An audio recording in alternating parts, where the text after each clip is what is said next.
Bienvenidos a todos y a todas. Gracias por estar presentes hoy en este lugar donde nos encontramos para dar inicio a la Semana de la Educación Especial.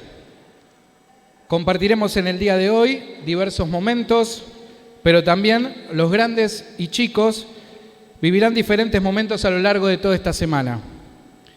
Agradecemos la presencia de Lucía Feset, subsecretaria de Coordinación Pedagógica y Equidad Educativa, a Fabián Caponi, director general de Educación de Gestión Estatal, a Hilda Domínguez, directora del área de Educación Especial, Cristian Foltrán, director general de Escuela Abierta, y a los directores de área, Susana Basualdo, Nancy Sorfo, Sergio de León, Adrián Restelli, Jackie Sichero, Valeria Casero y a Néstor Acharudián.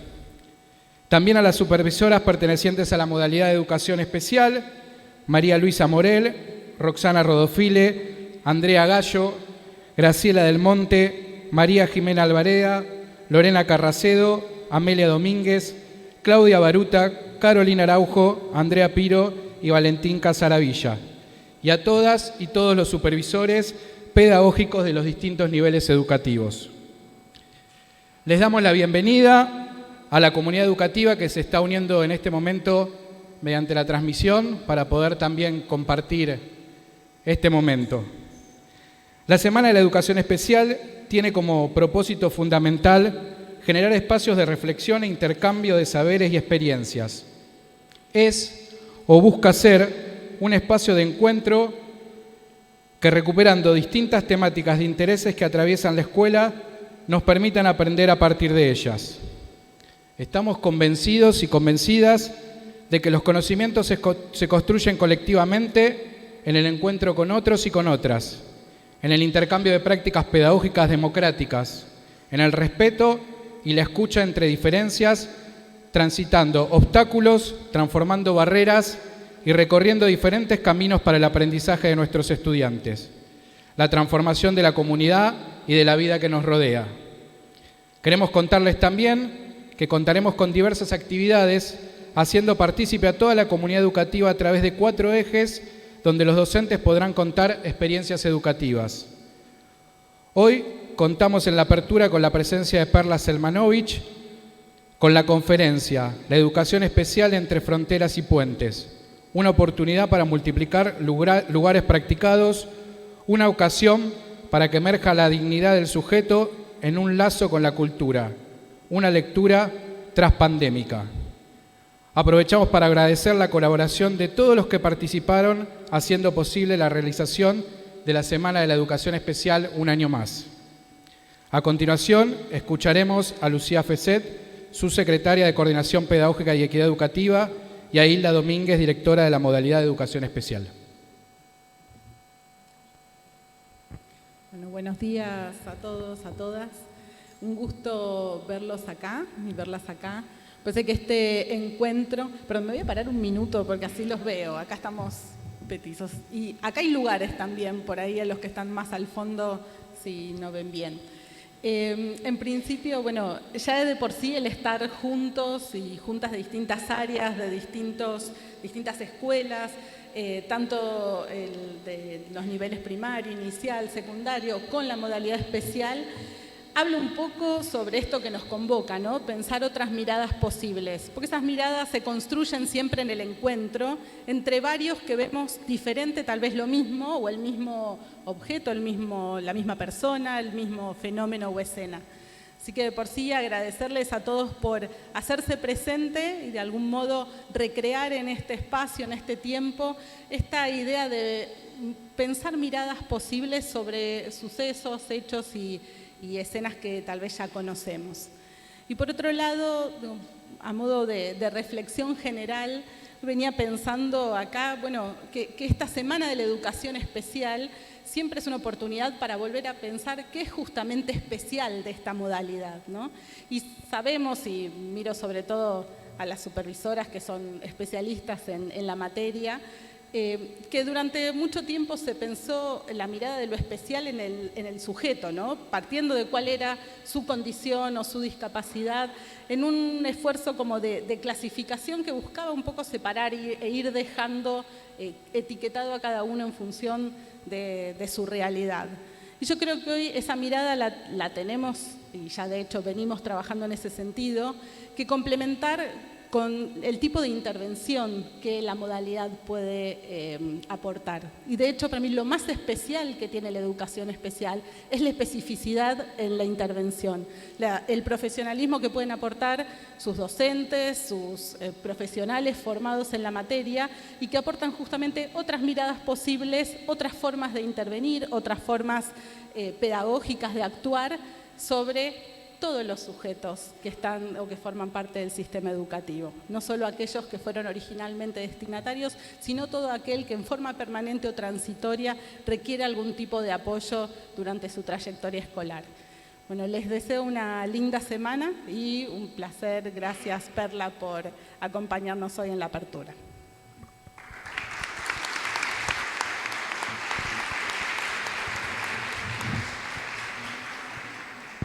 Bueno, buenos días a todos, buenos días a todas. Gracias por estar acá acompañándonos. Es para nosotros un gusto enorme poder arrancar esta semana. Gracias, Lucía. Es importante sentirnos acompañados. Igual, Fabián, gracias por sumarse a esta semana y con el gesto de su presencia. Hoy iniciamos la Semana de Educación Especial 2022, que es un tiempo y un espacio que está calendarizado y sistematizado para poder encontrarnos, porque de alguna manera nos reúne y nos convoca con un propósito central que no es solo revalorizar y celebrar nuestra historia dentro del sistema, sino que es repasar y recuperar todas nuestras acciones e intervenciones profesionales.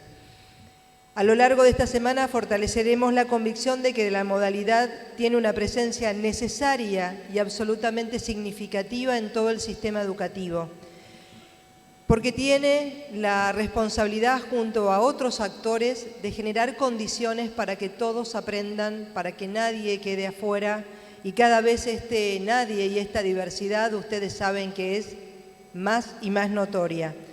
Nosotros estamos convencidos de que todos los estudiantes pueden aprender. Todos los estudiantes pueden aprender. Y todos podemos aprender, y todas. Esta responsabilidad es compartida con el sistema educativo, no lo podemos hacer solos, es de todos, pero sí podemos entregar eso que tenemos de especial, como decía recién Lucía, que es el modo de intervenir.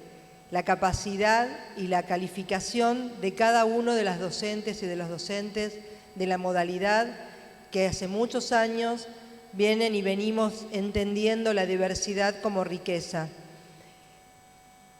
Creemos que esta valorización del rol de la educación especial tiene como mayor esfuerzo el conseguir que cada alumno despliegue su mayor potencial, o dicho de una manera más sencilla, la mejor versión de sí mismo. La modalidad en estos tiempos tiene la responsabilidad de acompañar en una clave inclusiva que permita la profundización y la transformación del sistema educativo en un modelo más equitativo, en un modelo que ofrezca oportunidades de trabajo, de estudio para todos, de calidad significativa y que fundamentalmente posibilite la participación activa de cada uno de los jóvenes, de cada uno de los niños en la sociedad en la cual vivimos. Este año el lema es, como dice en nuestro PIN y como dice también en la pantalla, otras miradas posibles en la escuela. Los invitamos no solo a participar y a disfrutar de este encuentro, sino a poder recoger relatos, sentires, pensares, acciones, intervenciones que a lo largo de los años, a lo largo de los últimos 2 años, hemos ido haciendo en la educación especial para poder hacer de este mundo y de nuestro sistema educativo y de cada una de nuestras escuelas un lugar más justo, más equitativo, que valore la diversidad y que aloje a todos. Muchísimas gracias por estar hoy acá Y si bien voy a hacer los agradecimientos al final, el viernes, quiero fundamentalmente agradecer al equipo técnico, porque si no, no nos andarían los micrófonos, no podríamos tener una cámara.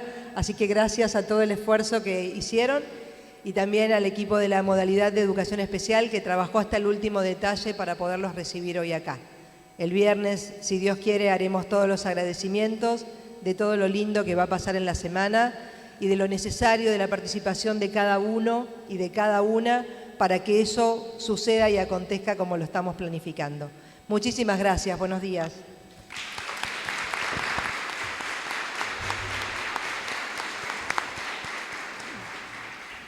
Bueno, y voy a aprovechar, me voy a tomar un ratito, porque también nos están mirando, ¿sí?, en cada una de las escuelas, los docentes, así que también a cada una de las escuelas y de los docentes le damos un aplauso, ¿sí?, que nos están mirando y que participan de esta semana de la educación especial.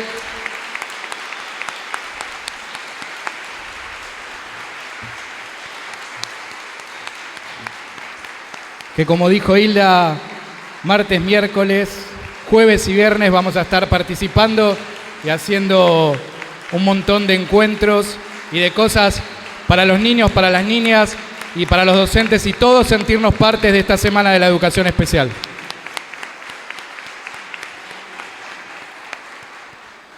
A continuación le vamos a dar paso a Perla Selmanovich, que también la podemos recibir con un aplauso, ¿no?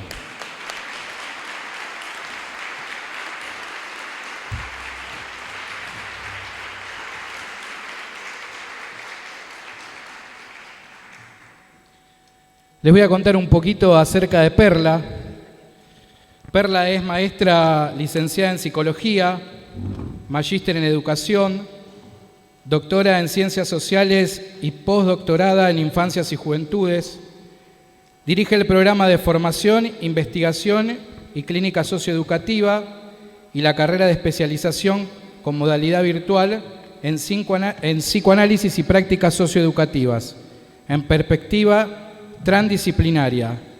Aportes para acordar el malestar educativo actual en Flaxo, Argentina, y confluyen dispositivos de Ateneo, soportes técnicos y supervisiones situadas que recogen los aportes de las dos líneas de investigación permanente: la actualización del malestar en la cultura educativa y nudos críticos, y la clínica socioeducativa, sus fundamentos y formalización, algunos de los cuyos resultados se pueden visitar en la página web del mencionado programa. En la actualidad, ambas líneas confluyen el proyecto de investigación en proceso de publicación, los malestares en las prácticas profesionales en tiempos de pandemia, efectos y lecturas traspandémicas, aportes de la clínica socioeducativa para su abordaje. Es investigadora categoría 1 en el Sistema Nacional de Docentes Investigadores Universitarios. Integra el Consejo Directivo del Instituto de Investigaciones en Ciencias Sociales para América Latina de doble pertenencia, Flaxo y CONICET. Es la vicepresidenta de la red INFEIES, Red Interuniversitaria Internacional en Infancias e Instituciones, y codirectora de la revista multimedial INFEIES RM, e investigó en sus tesis doctoral las paradojas de la inclusión escolar a partir de una lectura de la posición de los docentes en el vínculo educativo, tema que continúa en su investigación postdoctoral, en la que conjugó sus intereses por el estudio de las configuraciones de la segregación y su incidencia en las prácticas profesionales. Parte de sus publicaciones se encuentran disponibles en la web. No solo nos nutrimos pedagógicamente, sino que también compartiremos actividades lúdicas, recreativas, que pasarán por las diferentes escuelas pertenecientes a la modalidad a cargo de docentes de escuela abierta que nos van a estar acompañando, y también de jornada extendida, que este año nosotros empezamos a participar de jornada extendida con las escuelas integrales interdisciplinarias, y también nos van a acompañar a lo largo de toda esta semana. Y el día viernes les contamos que vamos a tener un espectáculo para muchas de las escuelas de la modalidad, para que vengan con sus alumnos y con sus alumnas y que puedan participar de esa fiesta de cierre. Tratamos, y les contamos esto durante toda la semana, de que en cada una de las escuelas haya un sentido de pertenencia y de participación para que podamos participar todas y todas de este festejo. Después de esto, le doy la palabra a Perla.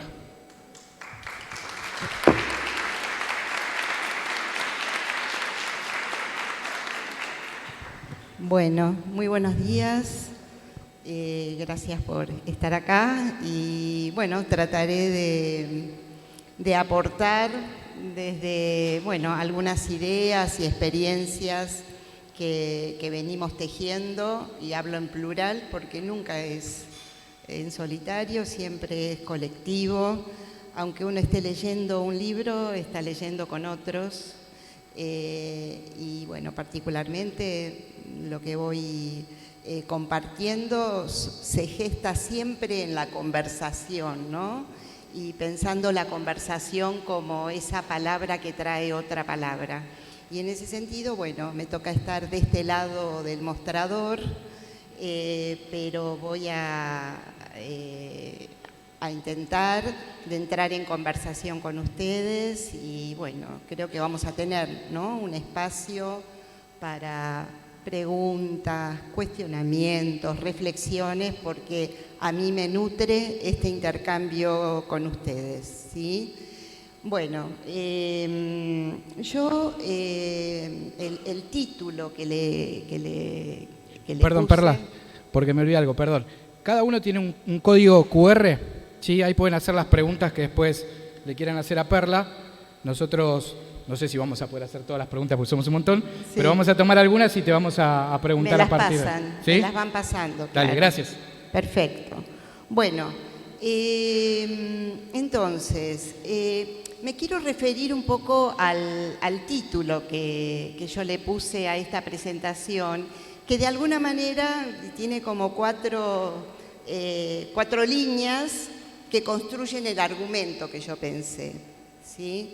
Pero antes de ir a las 4 líneas, les quiero compartir lo que me pasó cuando, algo le comenté a Lorena, cuando ingresé a la escuela de música. Los pianos, los atriles, no es cualquier lugar y tiene que ver con el argumento. Y evoqué algo que lamenté no traer el libro, que es una experiencia justamente investigada por una querida amiga y colega, Patricia Redondo, que seguramente la han leído, escuchado.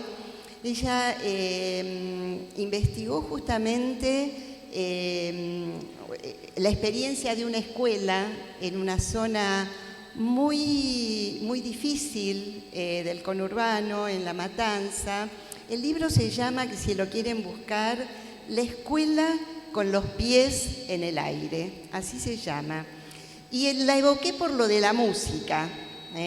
Fíjense, entrar en este lugar y la música como un significante, y ahora me voy a referir, ¿por qué lo llamo significante?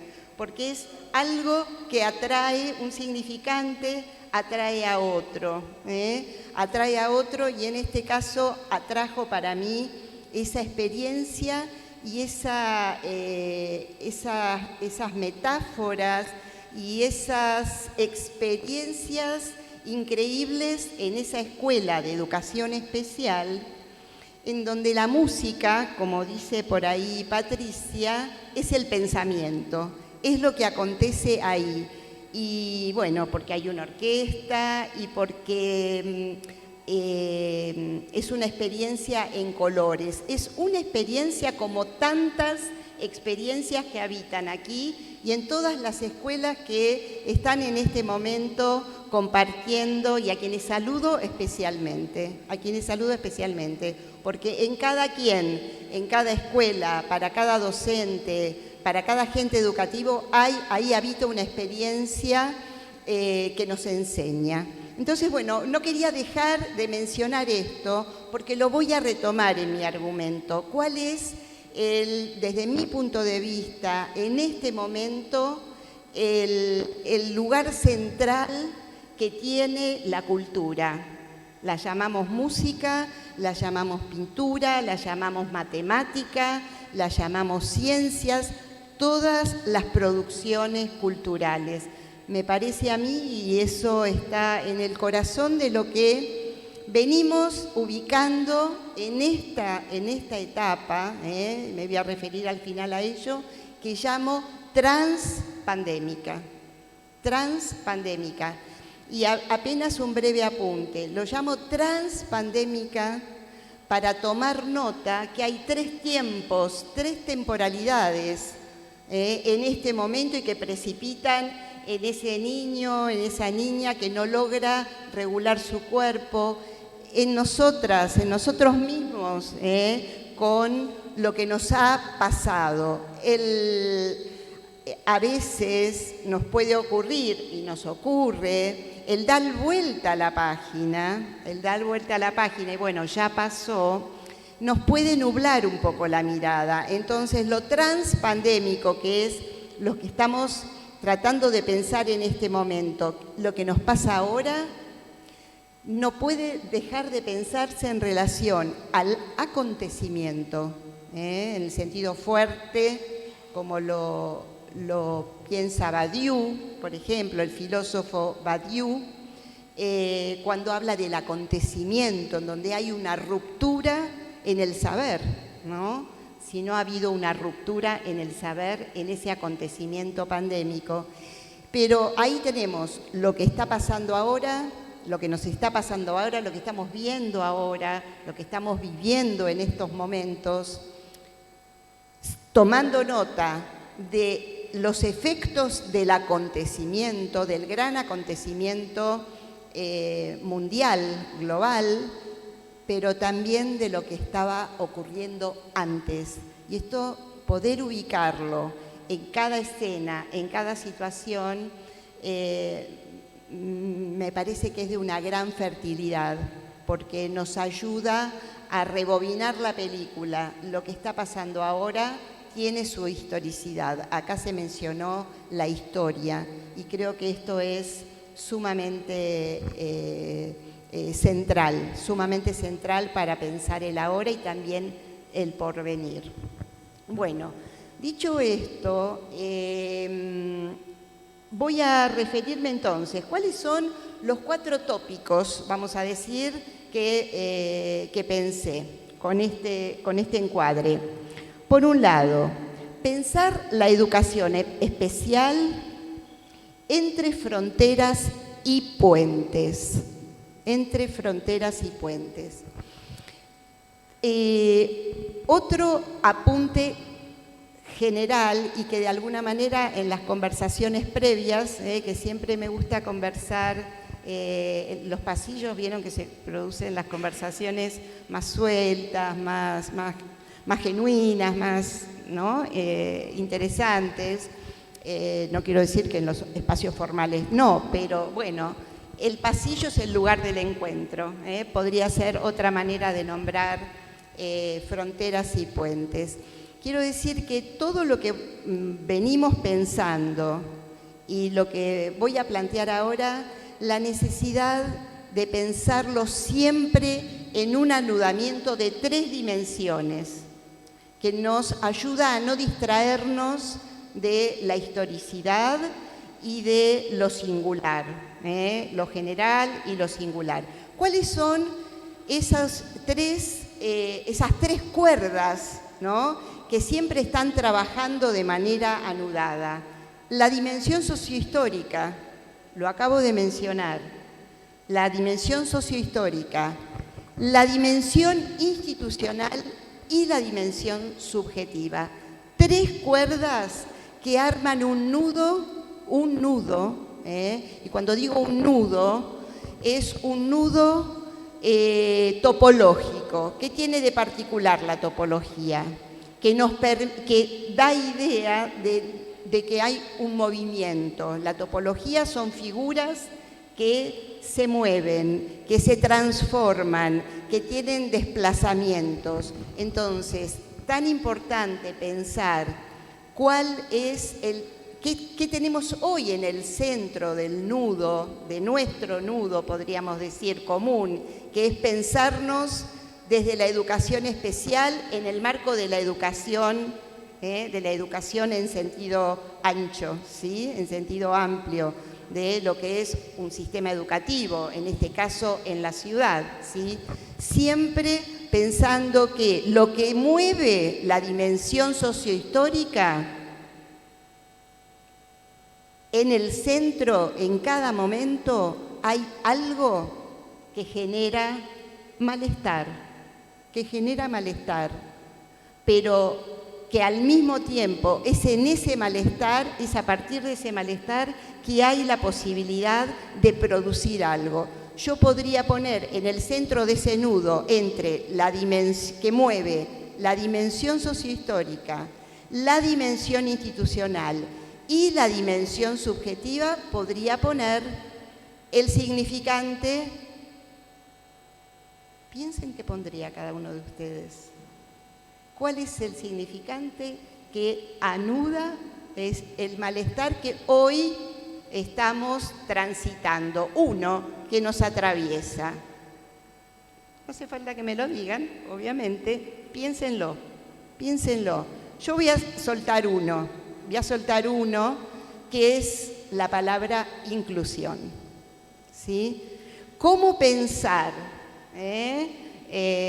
Después, si tenemos tiempo, podemos compartir a ver qué significante les llegó a cada quien. Digo inclusión porque me resulta interesante para pensarlo en la dimensión sociohistórica.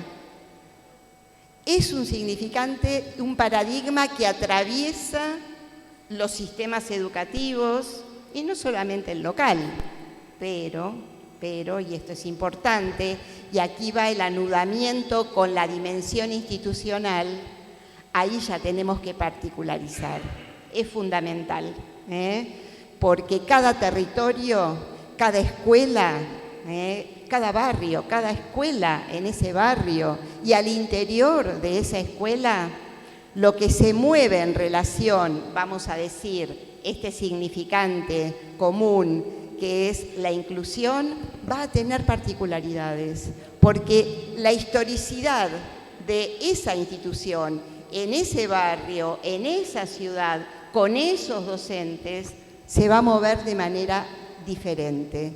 Y más aún, es con cada sujeto. Y cuando digo dimensión subjetiva, la subjetividad no es individual. Y aquí estoy presentando una idea.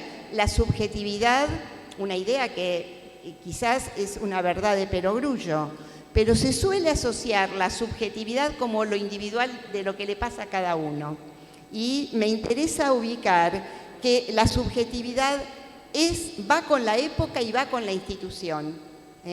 Construye subjetividad. Por eso, los significantes que atraviesan a la institución, por ejemplo, hoy con el mandato de inclusión, o lo que fue el mandato de la continuidad pedagógica, ¿sí?, durante la pandemia, es importante poder ubicarlos. ¿Por qué? Poder ubicarnos en relación a esos significantes que llamamos, desde nuestra perspectiva, significantes amos. ¿En qué sentido? Que comandan los discursos, comandan las prácticas, ¿sí? ¿Y qué es lo interesante? Es poder ubicarnos frente a los encargos, vamos a ubicarlo como un encargo, ¿sí? El encargo que se nos formula es continuidad, inclusión o integración en su momento. Cada época tiene los suyos. ¿Cómo nos ubicamos? Con una distancia crítica, crítica en el sentido no de criticar, sino de poder ubicarnos para pensarlo. ¿En dónde? En ese nudo con la institución y con la subjetividad que construye para el colectivo docente, para cada docente y también para los sujetos. Entonces, cuando dije malestar, ¿a qué me refiero cuando hablo de malestar? No es para regodearnos en lo que no anda, sino para ubicar que justamente en educación, como plantea un pedagogo, Philippe Mérieux, que lo habrán leído en ese libro Frankenstein Educador o La opción de educar, él va a decirnos, nos va a regalar una idea que es que en educación lo normal es que las cosas no anden. Qué idea, ¿no? quiere decir esto? ¿Y cuál es el valor de poder pensarlo en estos términos? Que nos acerca a la idea de que no todo es educable. ¿En qué sentido? En que no es posible el forzamiento de esas subjetividades con las cuales estamos trabajando.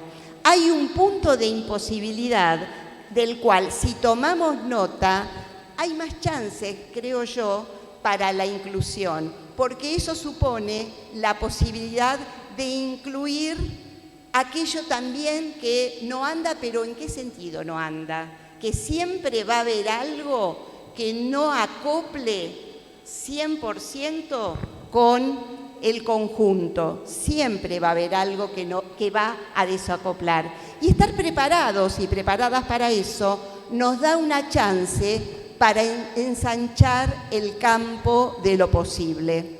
En un texto de 1930, El malestar en la cultura, Freud, no es cualquier año, ¿no? En 1930, la crisis del 30, ¿no? Ese colapso para la humanidad. Y vale para pensarlo en el colapso que hemos vivido, no solo pandémico, sino cruzado con otras condiciones sociohistóricas. Él planteaba que había 3 fuentes del malestar que son ineludibles, pero al mismo tiempo son productoras de cultura. Y este es el punto que me interesa, volviendo a la música. El poder ubicar los puntos del malestar, en este caso yo situé en el centro del nudo el significante inclusión, nos da la posibilidad de producir con esa distancia crítica respecto del encargo que se nos formula.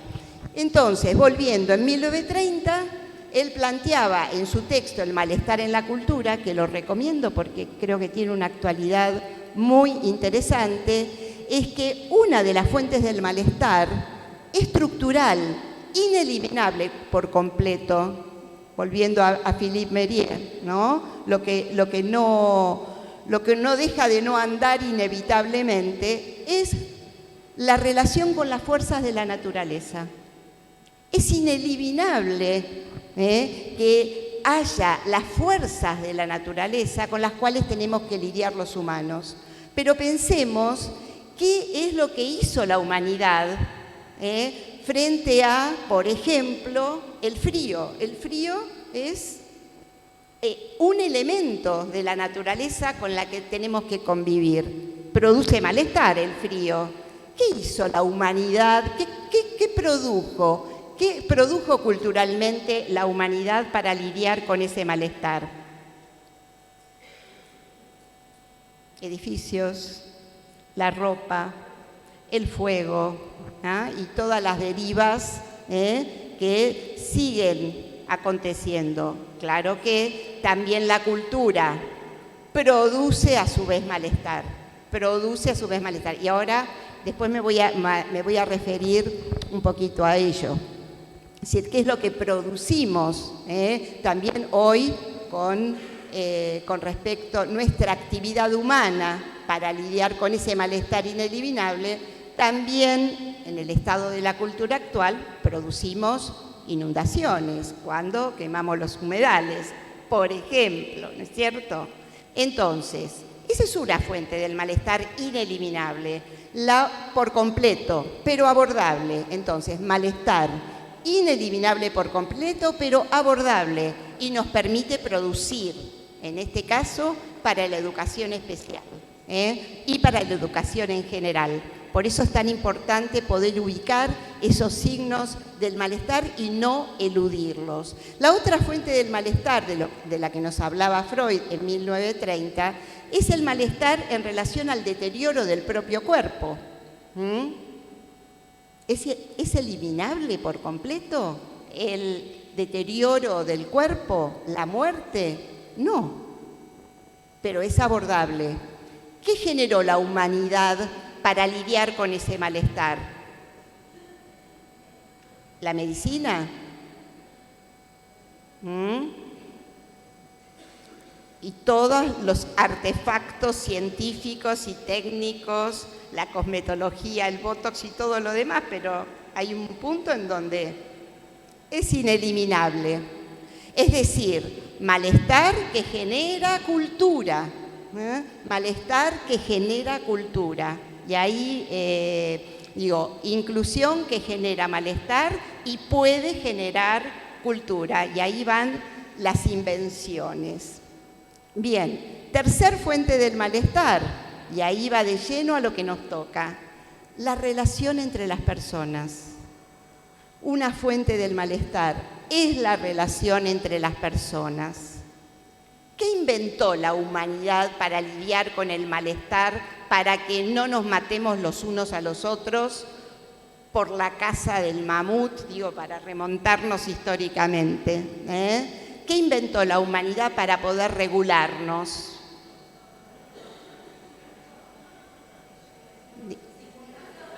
Escucho un montón de murmullos y esto generó leyes, por ejemplo, escuché por ahí. Y la educación sistematizada. Y ahí estamos en el corazón del lidiar con el malestar. Ahora, ¿es eliminable por completo ese malestar de las relaciones entre las personas? Vaya que no.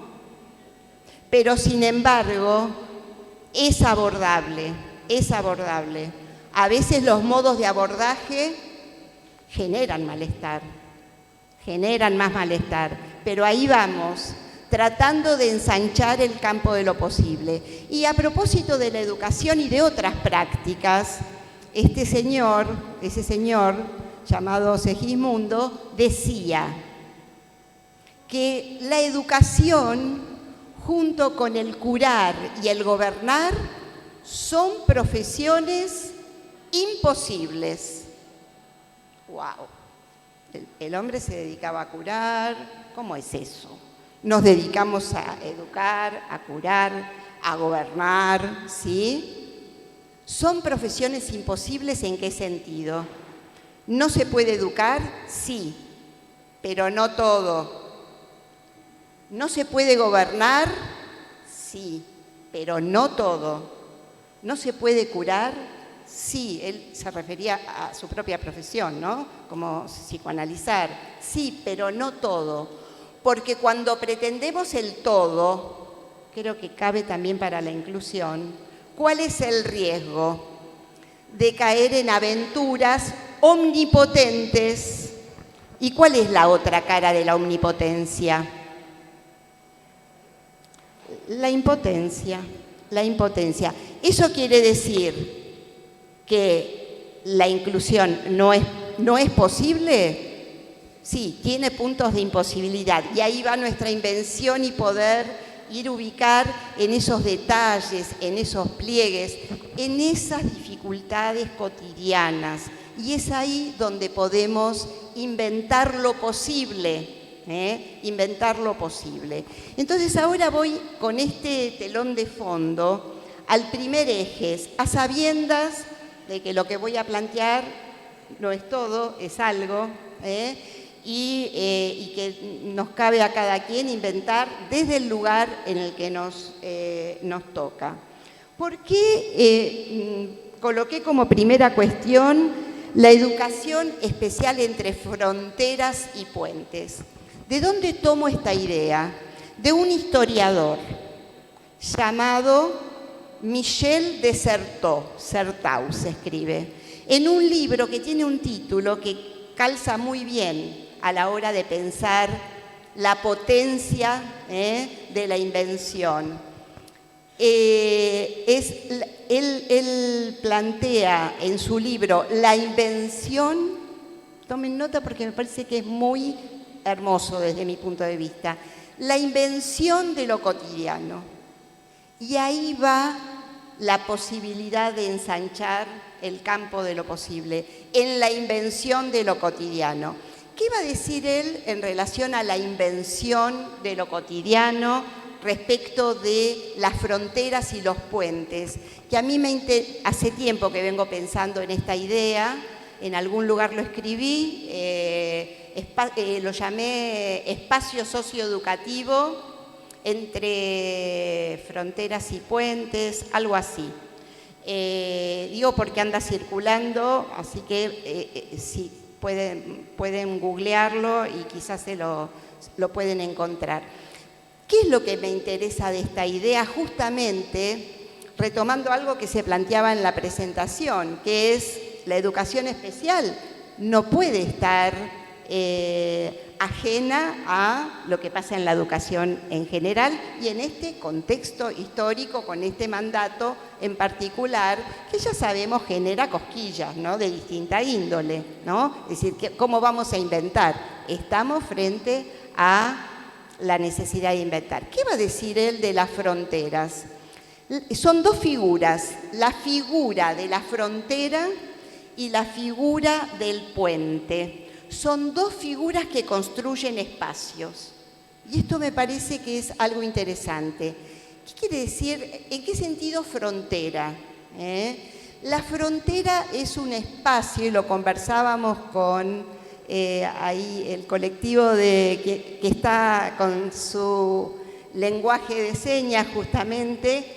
Estábamos ahí conversando, yo les contaba que la idea de la frontera, a diferencia de un límite, vamos a pensarlo, la frontera entre la educación especial y la educación de los niveles, como se le dice ahora, llamada la educación común. Los cambios de nombres tienen toda su importancia. Entonces, ahí hay una frontera y no un límite. ¿Por qué? Porque la frontera construye espacios. ¿Qué ocurre en la frontera? ¿Qué hay en las fronteras? Pasan cosas hay tránsitos, pasan cosas, hay restricciones, ¿no? Hay regulaciones. Son dos espacios diferentes, pero hay tránsito. En la frontera ocurren contrabandos, y ahí aportaba una de las compañeras, contrabandos culturales, lingüísticos. Vayamos a la frontera, nuestra frontera norte, por ejemplo, con el Brasil, Misiones. El concepto de frontera me parece que puede ser muy fértil para lidiar con los imposibles, los bienvenidos imposibles que nos alejan de las aventuras omnipotentes y también de la impotencia, para poder ahí ir produciendo invenciones. Entonces, esa es una idea. La frontera produce un espacio, produce espacios que son espacios donde pasan cosas, y ahí van nuestras invenciones. Vamos a llamarlo entre la educación especial. Acá hay gente que es de los niveles, de las escuelas, que ahora están llamadas a recibir niños. Hay un mandato de recibir, bueno, pero ¿en qué condiciones? ¿Qué se produce ahí? Y ahí arremangarnos y tenemos que ir a inventar. No está dado. Hay que inventar, y en cada contexto, como hablábamos en el pasillo, en cada contexto con sus particularidades. Yo puedo estar ofreciendo algunas ideas, y podemos recibir ideas de otras experiencias, como la de la escuela de Villa Escaso ahí, a la que mencioné. Pero cada contexto hace texto, no es el contexto que bordea, es texto, y tenemos que leer ese texto de lo que late en cada territorio, con su historicidad. Entonces, vuelvo a la idea de frontera, ¿no? Como una idea en donde ahí, en ese tránsito, se construye un espacio, se construyen espacios, ocurren cosas, y esos contrabandos, ocurren contrabandos no deseados, ¿no? Pensando en las fronteras, pero contrabandos de mucha riqueza, y ahí vamos, y ahí vamos. Entonces, esa es una figura. La otra figura, que es la del puente, ¿qué va a decir Michel de Certeau? El puente es una figura paradójica, y cuando digo paradoja, es algo importante me parece a mí para tomar nota. Yo en mi tesis doctoral llegué a la idea de paradojas de la inclusión. Paradojas de la inclusión, pensándola para la educación en general, no solo para la educación, para lo especial que tiene la educación especial para enseñarnos, ¿no? A la educación en general y viceversa, en esa zona de fronteras, que nos enseñamos también recíprocamente. El puente es una figura paradójica, va a decir. ¿Y cuál es, para mí, la fertilidad que tiene poder escribir la paradoja? Es uno de los modos de lidiar con el malestar y con la posibilidad de la invención. Escribir la paradoja. ¿Qué es una paradoja? Es algo que ocurre y no ocurre al mismo tiempo. Eso es una paradoja, que no es un dilema, porque el dilema es o una cosa o la otra, ¿sí? En cambio, en la paradoja pasan dos cosas al mismo tiempo. Eso es una paradoja. ¿Y qué va a decir sobre la paradoja del puente? El puente, lo paradojal, es que une, pero también separa. Une y separa. Y creo que esta idea de unir y separar, pensando, me invita a pensar, en principio, en estas fronteras fértiles que se pueden construir, en la necesidad de construir espacios que van a ser invenciones particulares. Si el mandato de inclusión es universal para todos, la institución lo transita de manera particular y las subjetividades lo transitan de manera singular. Lo universal, lo particular y lo singular están ahí trabajando de manera anudada también, ¿sí? Entonces, si hay puentes paradojales que unen y separan, ¿qué vamos a leer ahí? En cada contexto, en cada distrito escolar, en cada escuela, con ese agente particular y esas figuras que son tan importantes y al mismo tiempo difíciles, que son esas maestras que se llaman recurso, el recurso, necesito más recursos. ¿Qué sería? Bueno, es un significante. Me faltan recursos, no tengo recursos. Ese recurso, que es recursos humanos, es el nombre de una película, ¿no? Con toda la connotación que tiene. Entonces, esas figuras que vendrían a ser figuras bisagra, ¿no? Se abre el puente, se cierra el puente, se transita. Bueno, ahí hay mucha mortificación, lo sabemos, hay mucha, digamos, ahí recae y precipita mucha, digamos, de esa complejidad y al mismo tiempo fertilidad. Entonces, digo, prestarle mucha atención, lo hacemos, lo hacen, obviamente, pero ahí poder ubicar y construir e inventar, pero siempre estando atentos a aquello que cuando se dice no me prepararon para esto, ¿lo escucharon alguna vez? No, nunca, ¿no? Bueno, a uno le fastidia a veces. ¿Cómo no me prepararon para esto? Pero hay que prestarle atención literal a lo que el otro dice, porque algo está diciendo con eso. Algo está diciendo con eso. Entonces, a cada quien desde el lugar que nos toca, bueno, donde hay un malestar, no me prepararon para esto, ahí vamos a ir a la escucha. La escucha es indispensable en la zona de frontera y en la construcción de puentes que unen y separan. Cuando digo unen y separan, ¿qué quiero decir? No perder la especificidad. Muy importante que, bueno, Brasil, Paraguay, Bolivia, Chile, digo, pensando en nuestros vecinos, cada una tiene su particularidad, la Argentina, ¿sí? Pero hay zonas de frontera en donde podemos inventar. Entonces ahí, digamos, pensar que la fertilidad está en sostener qué le toca de particular a cada una a cada lado de la frontera, ¿sí? Y qué nos une, las dos cosas al mismo tiempo. Ahora, quiero agregar una idea. Lo que va a decir Michel de Certeau, y a propósito del escuchar lo que se dice, no me prepararon para esto, por ejemplo, es decir, bueno, esto, ¿qué es esto? ¿Qué es esto? Hay que abrirlo porque ahí hay un sujeto que no está pudiendo con eso. Entonces ahí hay un punto de imposibilidad para legitimar y para pensar por poder escribir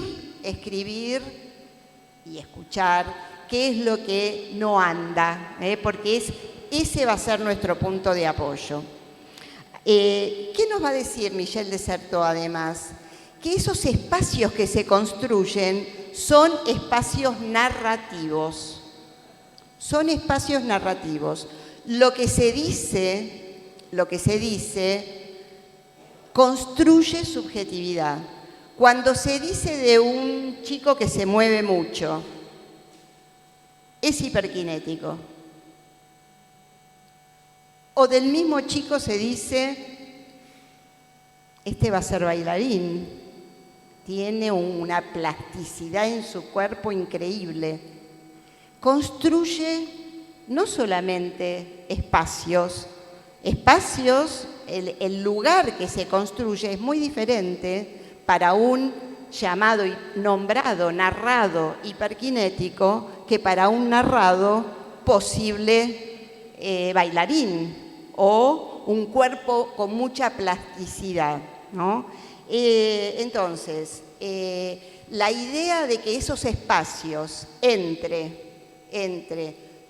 a construir son espacios narrativos van a estar muy atravesados por lo que decimos, por lo que narramos respecto de lo que ocurre ahí. Por eso tan importante poder escuchar cuando alguien dice, no me prepararon para esto, y poder abrir ese sintagma, y ahí vienen las manos a la obra de poder ir pensando e ir interviniendo, voy a decirlo así muy rápidamente, bajo transferencia siempre. Transferencia es una idea que es una herramienta para producir un lazo con el otro a partir de algo que nos una como preocupación, ¿sí? Nadie cede, digamos, lo que piensa y su sentir respecto del no poder, si no hay algo a cambio que permita poder hacer algo con eso. Entonces, ahí otra idea es que ese espacio, y ya pasando al segundo trazo de mi título, es la idea de lugar. El lugar no es una vacante, ya sabemos.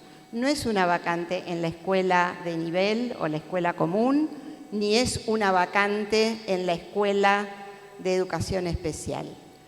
Pensado también la vacante es fundamental, Ojo, no estoy diciendo que las vacantes no son en el sentido de que haya materialmente vacantes, como se dice vacante.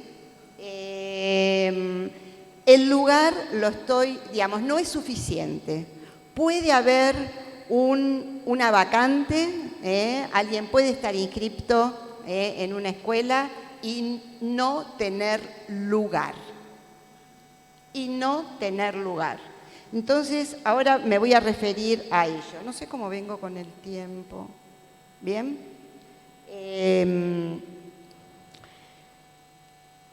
Acá yo planteo como segunda cuestión el hecho de que la educación especial, pensada como entre fronteras y puentes, es una oportunidad para multiplicar lugares practicados. Y esta idea de lugar practicado también la tomo de Michel de Certeau, en la invención de lo cotidiano. Estamos ahí en las micropolíticas de cada espacio. El lugar practicado, para decirlo muy a trazo grueso, ustedes si quieren pueden visitar el texto y demás, buscarlo. El lugar practicado es un lugar en el que quien está transitando ese lugar tiene un lugar simbólico, esto lo agrego yo, un lugar simbólico, un lugar practicado, por ejemplo, él lo piensa para los espacios públicos. Una plaza puede ser un lugar practicado o puede ser un lugar vaciado. ¿Qué sería una plaza o una escuela como un lugar practicado? ¿Qué les resuena? No hace falta que me lo digan ahora, pero bueno. Un lugar para todos, dice ahí la compañera. Pero es para todos en tanto y en cuanto cada uno ahí se vea implicado. Se vea implicado. En ese sentido, el lugar acoge a esa singularidad de ese sujeto que se mueve mucho, por ejemplo, que no logra sosegar su cuerpo. ¿Para qué? ¿Para consentir a eso así como está? No, para ver cómo hacemos pie ahí, pero no es sin esa particularidad, ¿no? Y acá hay una idea, la idea del lugar practicado, pensándolo para una escuela, una plaza, por ejemplo, que está colmada de barreras. Acá no se puede, no se puede, no se puede, no se puede, no se puede. Puede ser una idea de cuidado, pero puede alejar a quienes se sientan ahí a tomar un mate, que juegan, los niños que juegan. Es decir, los lugares que se van habilitando en los barrios, lugares de encuentro. En las escuelas, los lugares de encuentro, por ejemplo. Sala de profesores, profesoras, pueden ser lugares practicados. Los pasillos pueden ser lugares practicados y las aulas pueden no serlo. Las aulas pueden no serlo. Los recreos pueden ser lugares practicados. Y la hora de clase puede no serlo, o a la inversa. Entonces, la idea del lugar practicado supone que ahí hay implicación subjetiva. Yo me siento parte de ese lugar. Y acá traigo una paradoja muy interesante que nos regala Violeta Núñez. Violeta Núñez es una pedagoga social. Ella plantea una paradoja a propósito de los circuitos de inclusión / segregación. Circuitos de inclusión / segregación. Va a decir, se pueden producir, y lo vemos, las siguientes paradojas. Los sujetos están adentro, pero sin tomar parte. Los niños, las niñas están dentro, pero sin tomar parte de lo que ahí ocurre. Y los adultos están sin darse por aludidos. ¿Ven por qué es una paradoja? Porque en los dos casos están, pero, ¿sí?, sin darse por aludidos en un caso, y sin ser parte de. ¿Parte de qué? De lo que ahí está ocurriendo. Y ahora me voy a referir a ese qué tan importante, el qué. El qué para pensar en esa zona de construcción de espacios practicados y de lugares simbólicos para cada quien que están tejidos con narrativas.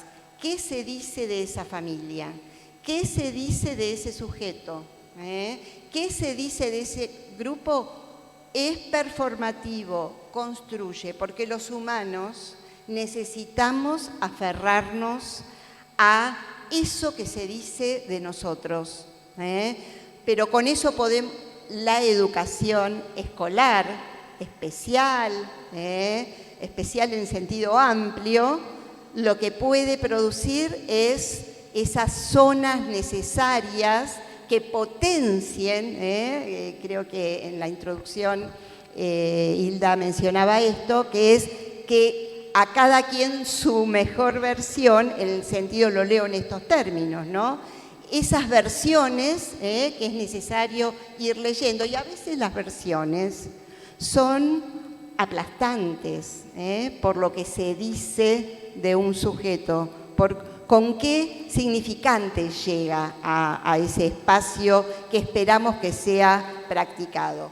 Entonces, pensar que en esas zonas de frontera y de puentes puede haber segregaciones, no solo externas, no ingresan a una u otra escuela, sino también se pueden producir, y se producen de hecho, segregaciones internas frente a la impotencia respecto de la invención. Y de eso, justo leía, me llegó por Instagram, esas noticias que llegan, leí una nota en donde se homologaba la educación especial con la segregación, como si un sujeto que va a una escuela de educación especial es un lugar de segregación.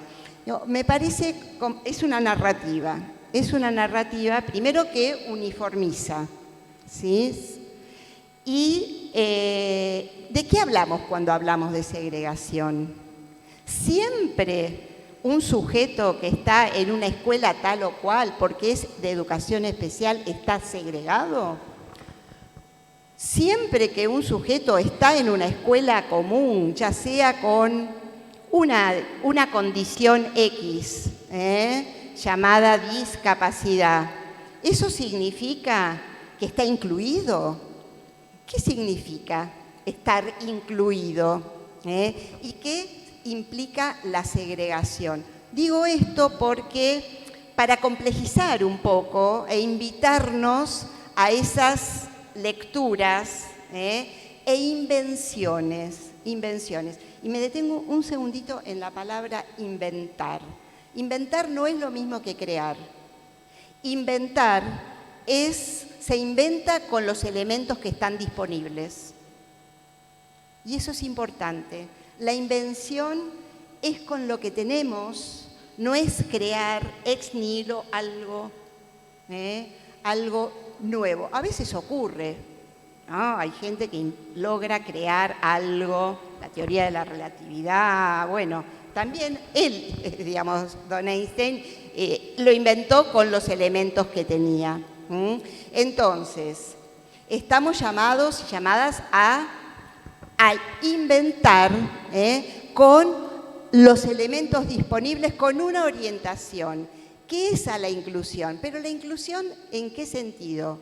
Lo voy a plantear en estos términos como lugar practicado en una institución escolar, que es la inclusión en un lazo con la cultura.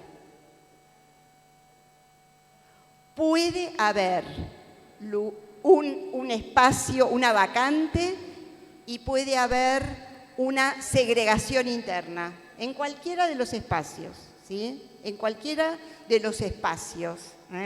Entonces, la necesidad de poder pensarnos en la invención de esos lugares, en la inclusión, en un lazo con la cultura. Y ahí vuelvo a la idea de la música. No es no es sin objetos culturales. Y en este punto me sirvo de una idea que nos propone una psicoanalista argentina que vive en España y trabaja en educación con Violeta Núñez, y va a hablar en un artículo que anda circulando, lo pueden encontrar, se llama El dilema de las instituciones, segregación o invención. ¿Vieron? Son dos palabras a las que aludí. El dilema, y ahí sí es un dilema, no es una paradoja. El dilema de las instituciones, segregación o invención. Y voy a tomar una de las ideas que ella toma allí en ese artículo, que es la relación y la diferencia. A ver, los del fondo. Los del fondo hacen ruido. Sé que están trabajando los técnicos, pero bueno, hay murmullo. Perdón. Decía, lo que ella va a plantear en relación, hay una clave que nos da y a mí me parece que es muy fértil y muy interesante. Voy a sacar el celular para mirar la hora, para no despistarme con el horario. No es para mirar si me llega un WhatsApp. ¿Vieron qué pasa eso? Estamos bien. Bueno. Entonces, decía, ella nos va a dar una llave interesante, que es la idea de vacío y la idea de vaciamiento. Nos va a plantear que el vacío es necesario a la hora de lidiar con la segregación, externa o interna, porque el afán por estar incluidos en una escuela común no es suficiente. Y estar en una escuela especial tampoco es suficiente, ¿sí? Nos va a decir Eveticio. Es necesario que haya un vacío. ¿Un vacío en qué sentido? Un vacío productivo. El vacío es necesario para que las piezas se puedan mover, porque si taponamos todo con un saber que es muy propio de la época, hay mucho saber preadjudicado al respecto de si se mueve mucho, ya sabemos, si hiperkinético, si no presta atención, tiene ADD. Si se revela, es oposicionista desafiante. Si va arriba y abajo, a veces está ahí arriba, a veces está ahí abajo, es bipolar. ¿Vieron? Hay una cantidad de clasificaciones increíbles. Ahí no hay vacío. ¿El vacío de qué se hace? De la docta ignorancia. ¿Qué es la docta ignorancia? Parece un oxímoron. ¿Cómo puede ser que la ignorancia sea docta? Es que tenemos que saber, es una invitación a pensar, que hay que tratar de saber lo que no hay que saber de antemano, acerca de por qué no atiende, por qué se mueve, por qué está arriba o abajo. Entonces, la docta ignorancia nos permite ubicar un vacío para que las piezas se muevan, como en el senku.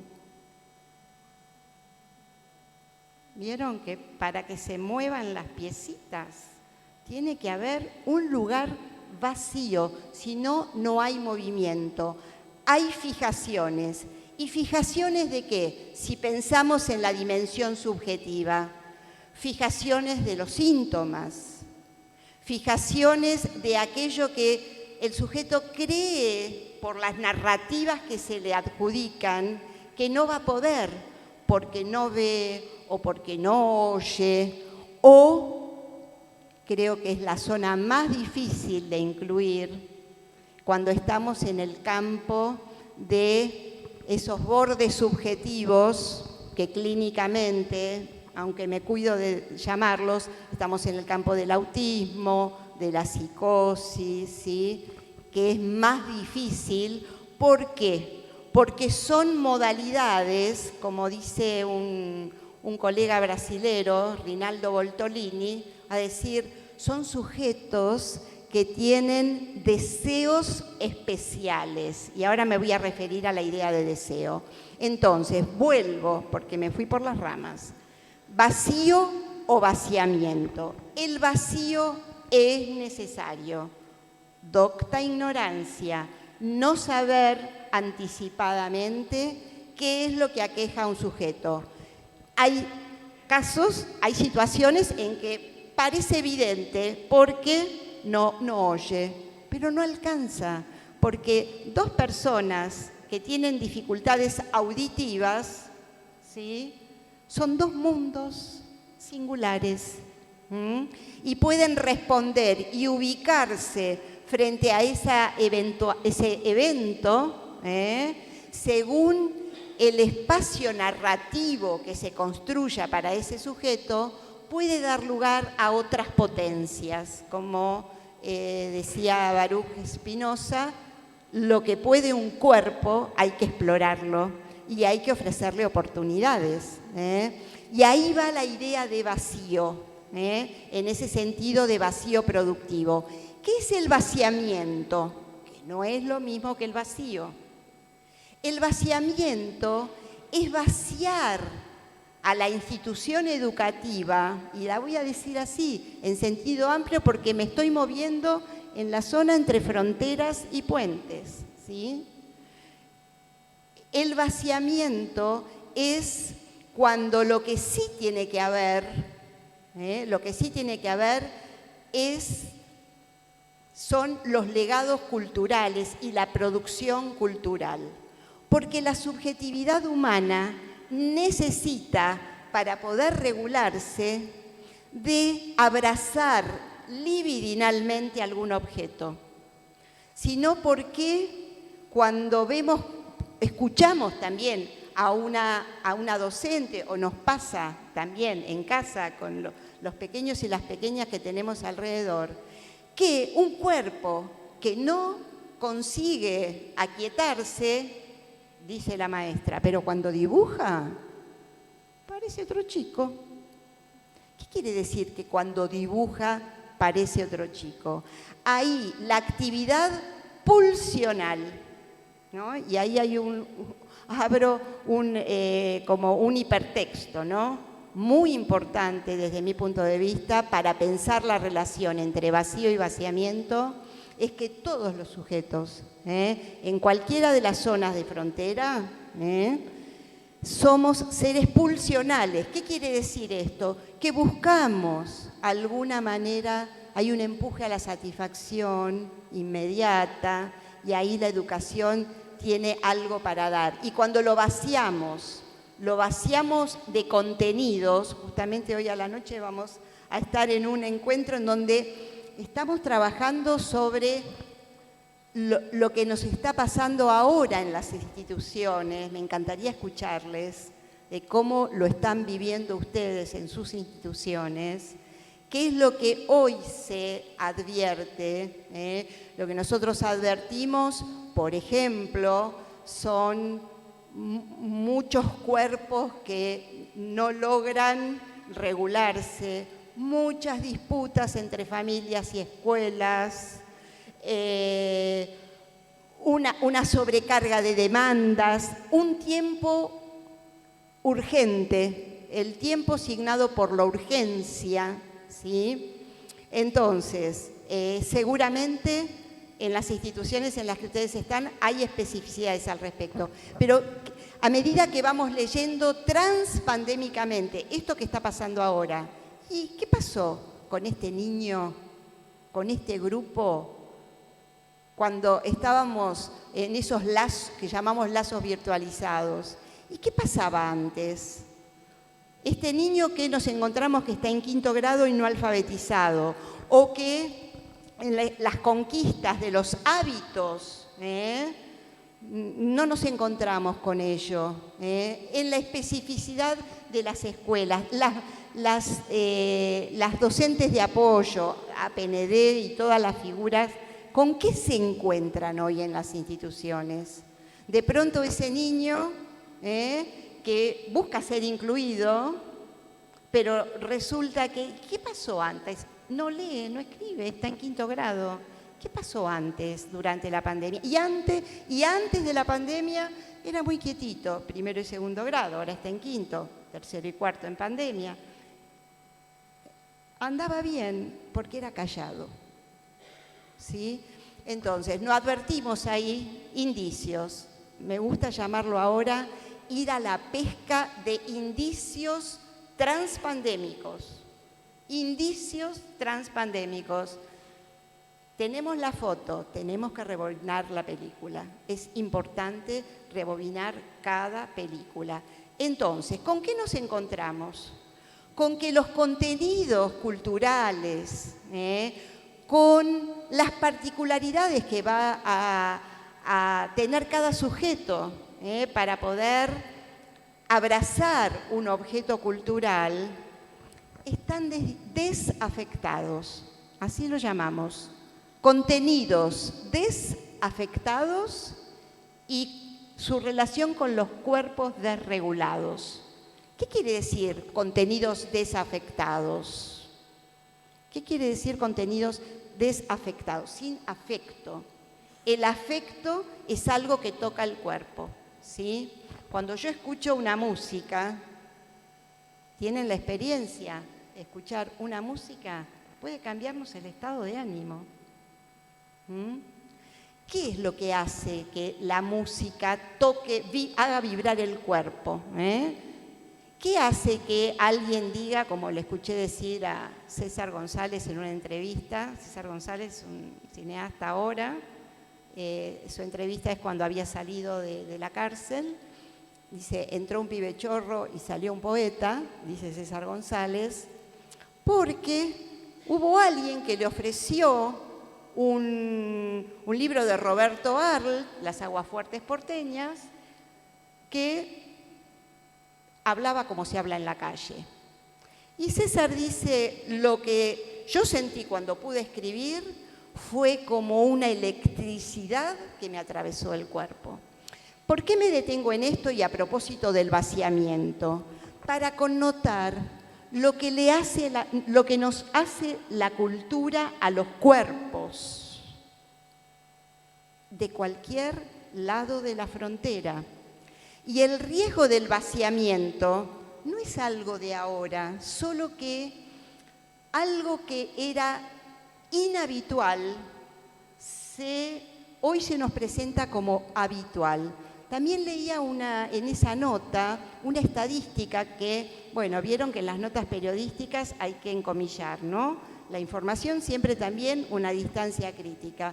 Decía que, por ejemplo, en la ciudad de Buenos Aires aumentó respecto del 2021 un 10% de la población en las escuelas especiales. Ajá, bueno, hay que verificarlo primero. Y segundo, ahí es una pregunta. No es cualquier año, 2021, 2022. ¿Qué pasó ahí?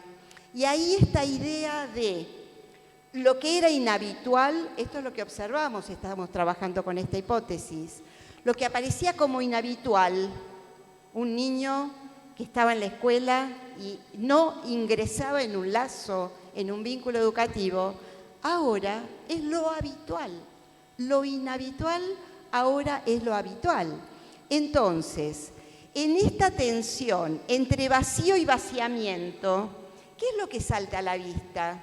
¿Y qué hacemos con esto? No estoy preparada para afrontar esto que me toca, ¿no es cierto? Entonces, ahí, cuando yo planteo una oportunidad para multiplicar lugares practicados, creo que el falso dilema es la escuela común o de nivel o especial. Creo que estamos en un momento de ubicarnos ahí donde aparecen falsos dilemas. Se trata de multiplicar, desde mi punto de vista, estemos donde estemos, en en ese espacio, inventando un espacio habilitable y habitable para ese sujeto en su relación con algo, y digo, algo de la cultura que encienda el deseo, porque creo que ahí tenemos otra llave muy importante, que es estar ahí auscultando donde el deseo deflacionó. Cuando hablo de deseo, hablo del deseo de aprender, el deseo de aprender, sea la condición que tengamos. Y ahí un apunte importante respecto del deseo de aprender y del deseo, del deseo. El deseo no es individual.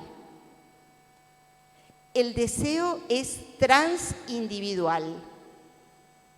Lo que se transmite cuando yo le entrego algo de la cultura, ya sea pintar, dibujar, la música, las matemáticas, cualquier elemento cultural, cualquier objeto cultural que yo ofrezca, no alcanza con ofrecerlo.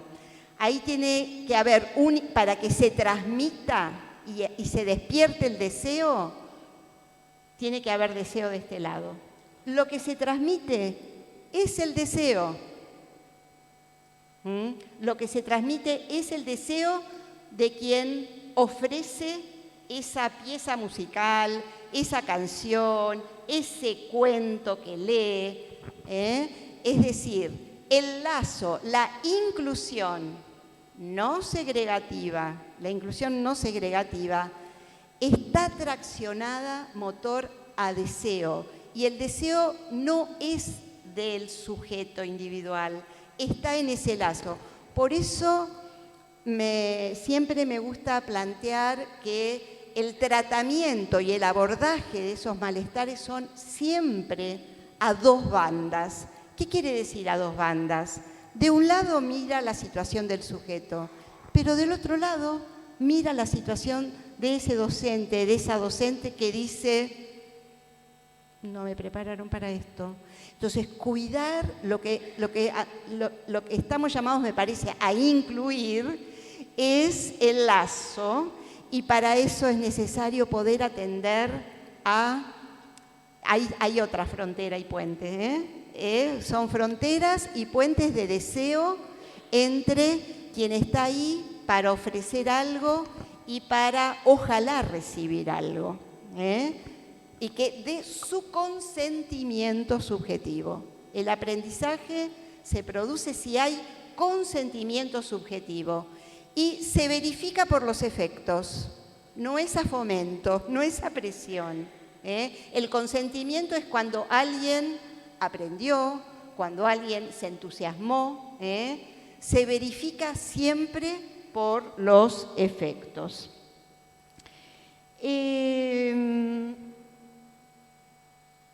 Bueno, tengo acá, ¿estamos? Vamos redondeando, muy bien. Correcto, bien. Entonces, vamos cerrando. Para finalizar, entonces, quiero plantear esta última idea, que es que lidiamos, dije yo, hoy, si lo pensamos en ese nudo, para volver al inicio, de 3 dimensiones, y yo ahora voy a poner en el centro la palabra, el significante tiempo.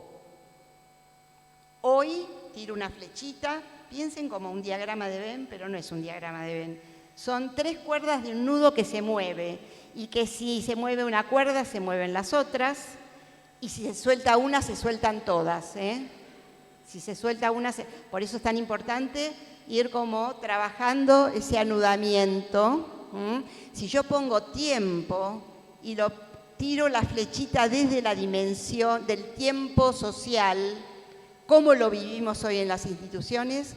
Bajo la modalidad de la urgencia. Y a quien está urgido, una familia que nos viene a golpear fuerte la puerta y dice, no, porque mi hijo tiene que estar acá y no...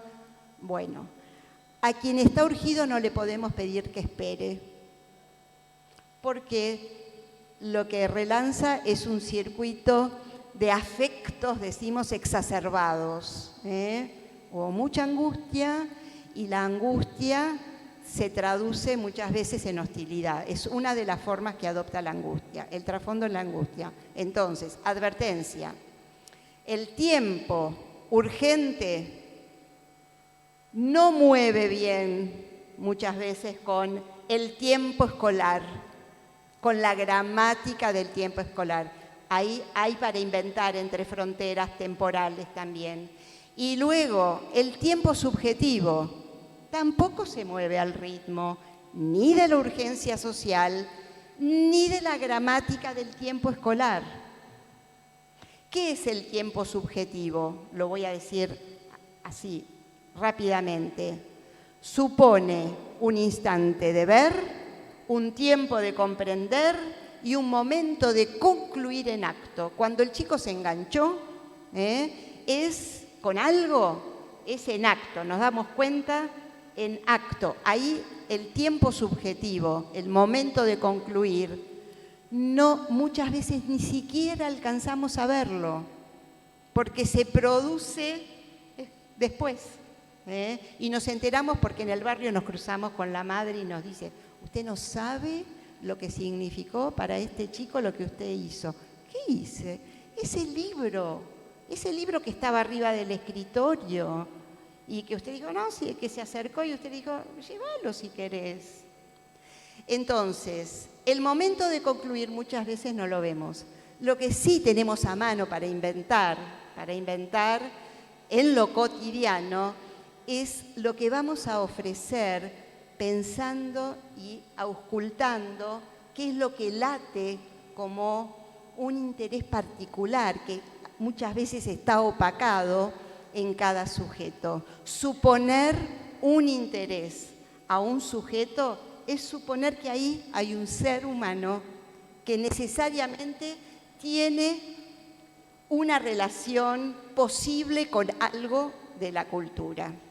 Así que vamos por ahí, por incluirnos en un lazo con la cultura. Bueno, abro.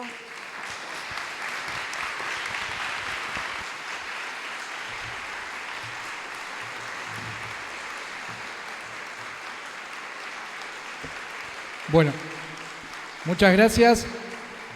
Perla, tenemos poquito tiempo, pero algunas preguntas, ¿sí?, para poder responder. Una de las preguntas que llegó es, cuando el caso específico se presenta, ¿nos recomendás abordarlo sin previo conocimiento de las particularidades propias del sujeto? Súper pregunta, súper interesante. El legajo. El prontuario, no, digo, el legajo. Docta ignorancia. Cabe para esta pregunta.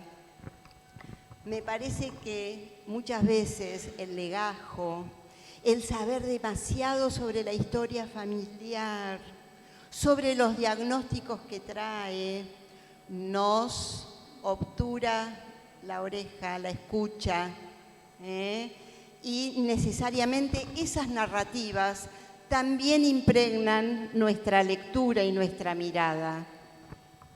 A mí me parece que, como dice Leandro de la Jonquière, más que hablar del niño, hay que hablar con el niño. Entonces, es disponernos, bueno, a ver qué trae, porque nos puede sorprender, siempre nos puede sorprender. Es partir de ahí, que nos podemos sorprender bajo la idea de ¿qué?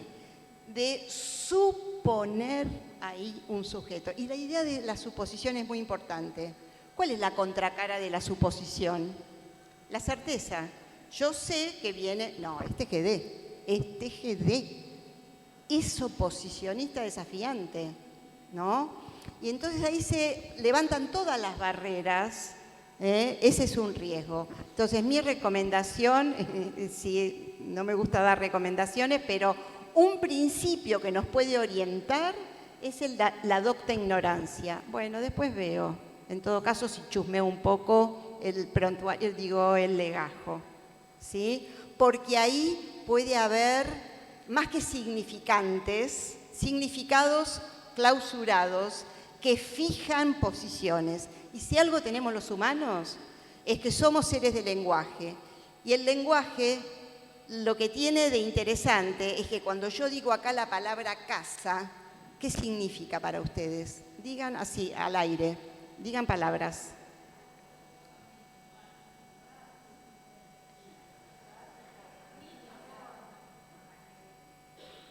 Bueno, pude alcanzar a escuchar algunas, pero muy diferentes. Puede ser nido, puede ser encierro. Ese es el valor significante. Y un sujeto emerge entre significantes, porque cuando alguien nace y llora mucho, y alguien dice, salió como el abuelo, o alguien dice, tiene hambre, no, le duele la panza, no, lo que pasa es que es insoportable. Ese sujeto emerge entre significantes. Ahora, ¿qué chances tiene un sujeto en una institución escolar? Que hay muchos otros significantes que se le pueden donar. Entonces puede emerger otro sujeto, ¿eh? De modo que dejémoslo para después. Bueno, Perla, te contamos que cada uno tenía un código QR que le dimos en la entrada, lo podía escanear y de ahí vienen las preguntas, ¿sí? Son preguntas del público presente. ¿Cuáles son entonces las herramientas viables para crear culturas inclusivas? Bueno, las ideas que planteé apuntan a eso. Culturas inclusivas, voy a empezar por el final, es que requieren de la cultura, requieren de mi relación particular con qué es lo que más me atrae a mí, la literatura. Bueno, eso le voy a ofrecer. Ahora puede ser que no haga pie, entonces voy a ir probando, porque a lo mejor lo que a mí me atrapa, pero el deseo es del otro, lo que se transmite es el deseo. Entonces, ahí para mí hay una llave de la cultura inclusiva, es con la cultura, no es sin la cultura. No es sin la cultura, porque si no es la lógica del vaciamiento y le vamos de frente a la manifestación del sujeto. Entonces, ¿qué decirle de frente? Por ejemplo, estar centrado en la manifestación, en la emoción, ¿no? El tratar de modelar las emociones, por ejemplo. Eso es un tropiezo desde mi punto de vista, porque deja afuera aquella emocionalidad producida por la relación con un objeto. La pulsión necesita siempre satisfacerse, siempre. Las vías pueden ser directas, cuerpo a cuerpo, o pueden ser mediadas. Vamos por la mediación cultural central. Yo creo que la cultura inclusiva es una cultura cultural. ¿Qué tal? Seguimos. ¿Se puede pensar la inclusión relacionando el concepto con la teoría de Gardner a la hora de encontrar las fortalezas para potenciarlas? Sí, totalmente. No conozco, digamos, muy por arriba, pero potenciar, me quedo con esta idea, potenciar las fortalezas. Le voy a agregar algo a esa frase. La fortaleza está en qué es lo que, en qué de la cultura ese sujeto hace pie, ¿no? Entonces ahí yo voy a poder potenciar. ¿Para que se quede en eso? No, porque en la medida que encendemos la llama del aprendizaje, del deseo de aprender, una cosa trae a la otra. Esa es la lógica significante. Entonces, me parece que es una idea muy interesante. Ahora, le agrego esto de potenciar, que es potenciar un determinado interés, una determinada relación. Y estar ahí, y a veces lo hacemos, vamos a decirlo, de carambola. ¿Qué es la carambola? La carambola es tiro las pelotas, ¿no es cierto? Y emboco. ¿qué son esas pelotas, la carambola? Es la riqueza de lo que ofrezco. Entonces, cargar nuestra gran caja de herramientas son los cuentos, son los pinceles, es la ciencia, y ahí donde late en esa relación con cada sujeto. Bueno, estamos con el tiempo, así que Bueno, muchísimas gracias. bueno. Le vamos a pedir a Hilda.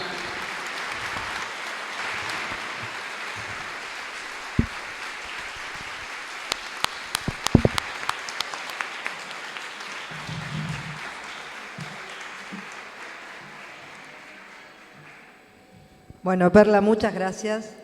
Creo que nos vamos todos con un montón de ideas o conceptos dando vuelta. A mí me gustó mucho el de la invención, esto de poder, con lo que tenemos, hacer algo. Me parece que entre muchos otros, pero ese me quedé pensando, porque muchas veces que vemos lo que no tenemos y creo que ahí hay una fuerza enorme. Seguramente cada uno se debe llevar un buen paquetito de conceptos y de ideas que nos van a permitir seguir paladeando, casi como volverlo a escuchar o volver a repasar los apuntes. Así que te agradecemos muchísimo, muchísimo tu tiempo, tu disposición y el que nos hayas compartido tu saber. Gracias, Perla, buen día. Buen día a todos.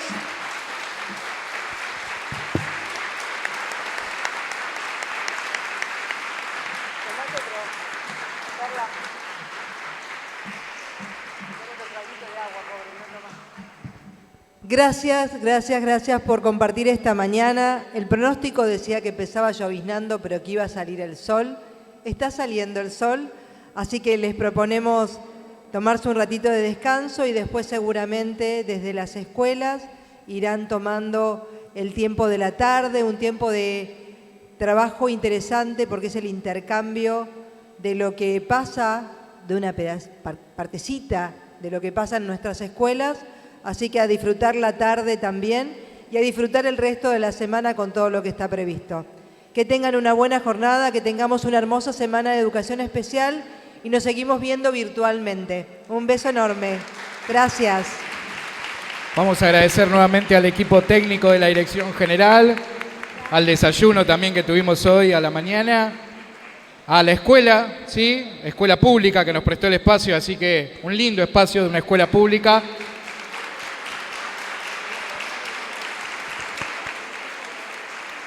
Al equipo de ILSA también, ¿sí? Le vamos a agradecer.